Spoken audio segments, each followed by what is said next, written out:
दोस्तों आज के समय बाबा साधु वो हर कोई बनना चाहता है। दोस्तों बाबा साधु की बात करें, बाबा साधु आगे रह के कहते हैं कि पैसे जमीन जायदाद और में कोई कोई और मोह माया में कुछ नहीं रखा, ये सब मोह माया है, इनको छोड़ दो और भगवान में भक्ति लगाओ और भगवान की भक्ति में काम करो। और वही बाबा साधु दूसरों को बताकर खुद ही अपनी कथा के लिए लाखों रुपए लेते हैं और खुद बंगले में रहते हैं और करोड़ों रुपए कमाते हैं और आराम से ऐसो आराम से जीते हैं और लोगों को मोह माया से दूर रहने को बोलते हैं। ऐसा आपको कई साधु देखने को मिल जाएंगे जिनकी संपत्ति करोड़ों अरबों में आके गई है। पर दोस्तों आज हम जिस साधु की बात करने वाले हैं वो पैसा का लालची बिल्कुल नहीं था। दोस्तों हम बात कर रहे हैं उस बाबा के बारे में जो महीने भर तक भिक्षा मांगता पूरे गांव में और बाद में 1 महीने के बाद वो गांव में भंडारा करता है। दोस्तों हम बात कर रहे हैं साईं बाबा के बारे में जिसे आज हर कोई जानता है। दोस्तों साईं बाबा अपने नेक कामों के लिए जाने जाते थे। पर दोस्तों आज के समय कई लोगों के मन में सवाल भी है कि दोस्तों साईं बाबा जिसे हम हर कोई पूछते हैं, पर दोस्तों हमारे अलावा मुस्लिम लोग भी उन्हें पूछते हैं, तो क्या वो मुसलमान थे या फिर हिंदू थे? आज के ब्रह्मा को इन सभी सवालों के जवाब देने वाले हैं कि साईं बाबा हिंदू थे या फिर मुसलमान। ये सभी जानकारी हम देने वाले हैं। दोस्तों ये सब जानने के लिए आपको वीडियो के अंत तक बन के रहना पड़ेगा। दोस्तों वीडियो शुरू करते हैं।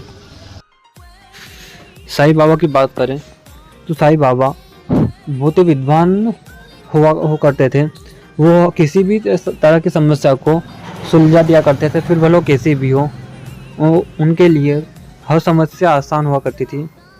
यही कारण है कि दूसरे लोग उनके पास अपनी समस्या लेकर आया करते थे। कई लोगों को मानना था कि वो हिंदू थे या मुसलमान, पर वो दोस्तों दोनों धर्मों का मिक्सर थे। वो अपना खुद को हिंदू मानते थे ना मुसलमान, वो बस अपने को ऊपर वाले का एक दूत मानते थे। तो मुझे ऊपर वाले ने भेजा है लोगों की सेवा करने के लिए। दोस्तों यह कारण था कि हिंदू और मुसलमान बिना किसी भेदभाव वगैरह के उनके पास आया करते थे। दोस्तों उसके अलावा वो हमेशा लोगों की सेवा के लिए काम करते थे। वो रोज़ अगर भिक्षा मांगने जाते थे तो भिक्षा मांगकर कभी इकट्ठा नहीं करते और आखिरी में जब भी ज़्यादा भिक्षा हो जाती, पूरा हो जाता तो पूरा गांव को में भंडारा करा करते थे। दोस्तों उनके गुरुजी भी बहुत ज़्यादा चमत्कारी थे। उनके गुरुजी के पास बहुत अलौकिक शक्तियाँ हुआ करती थी जो कि बहुत ज़्यादा ताकतवर थी।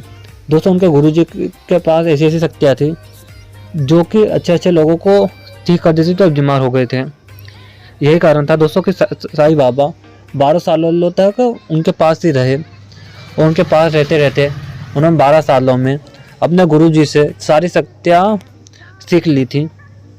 दोस्तों जब उनके गुरुजी की मौत हुई तो साईं बाबा ने उन सभी शक्तियों का इस्तेमाल करना शुरू कर दिया और लोगों के भले करना शुरू कर दिया और उन कई लोगों की बीमारियां भी ठहर ली थी।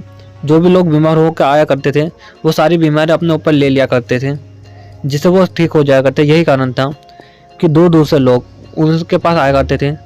साल 1910 तक साईं बाबा एक बहुत बड़े संत बन चुके थे और उनका नाम शिरडी में नहीं बल्कि पूरे देश में गूंजता था।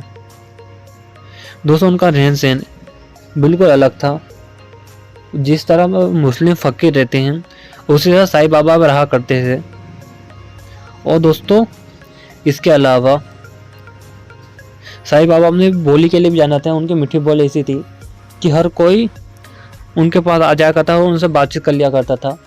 वो किसी को भी छोटा बड़ा नहीं समझते थे, भले वो कितने बड़े संत हो गए थे, और छोटे छोटे लोग और बड़े बड़े कोई सम्मान देखते थे। उनकी बात करें साईं बाबा की तो साईं बाबा को साल 1918 में बहुत ही ज़्यादा तेज़ी से बुखार आया और दोस्तों उस बुखार के कारण उनकी उस समय ही मौत हो गई। दोस्तों उनके विरोधी जो लोग थे वो ये कहते थे कि अगर साईं बाबा का इतनी ज़्यादा शक्तियाँ थी कि लोगों की बीमारी तक ले लिया करते थे तो आखिर उनकी बीमारी कैसे आ गई। इससे भी वो कई लोगों ने विरोध करा, पर बाद में वो समझ गए कि इससे कुछ नहीं होना है। दोस्तों जब साईं बाबा की मौत हुई तो हिंदू परंपराओं के साथ उन्हें जलाया नहीं गया बल्कि मुस्लिम परंपरा के साथ उन्हें जहाँ पे मौत हुई वहीं पे दफनाया गया और वहीं पे उनकी कब्र बनी थी। और दोस्तों जहाँ पे उनकी कब्र बनी साईं बाबा की वहीं पर उनके ऊपर ही, एक कब्र के ऊपर ही एक मंदिर बना दिया गया। और दोस्तों 1980 आते तक साईं बाबा के कई सारे मंदिर देश में बन चुके थे और आज शिरडी के अंदर साईं बाबा का विशाल मंदिर है। दोस्तों जो आदमी जिंदगी भर गरीबी में जिया और लोगों की सेवा करी, आज वो खुद सोने के सिंहासन में बैठा है और करोड़ों रुपए दान वगैरह में आते हैं और उस पैसे का क्या होता है कभी किसी को पता नहीं चला। दोस्तों आज के समय आप भले ही साईं बाबा को पूजते हो और उनकी पूजा करते हो और उनको भगवान मानते हो, पर दोस्तों ये आपकी का बस एक धोखा है। क्योंकि साईं बाबा को एक हिंदू है ही नहीं बल्कि एक वो मुस्लिम फ़कीर हुआ करते थे। उनका जन्म भले हिंदू परिवार में हुआ, पर उनका जो बचपन वगैरह सब मुस्लिम के साथ ही बीता। और दोस्तों साईं बाबा एक मुस्लिम फ़कीर थे जिसका असली नाम चांद नवाब था। और दोस्तों वो मस्जिद में रहा करते थे और अल्लाह की पूजा करते थे।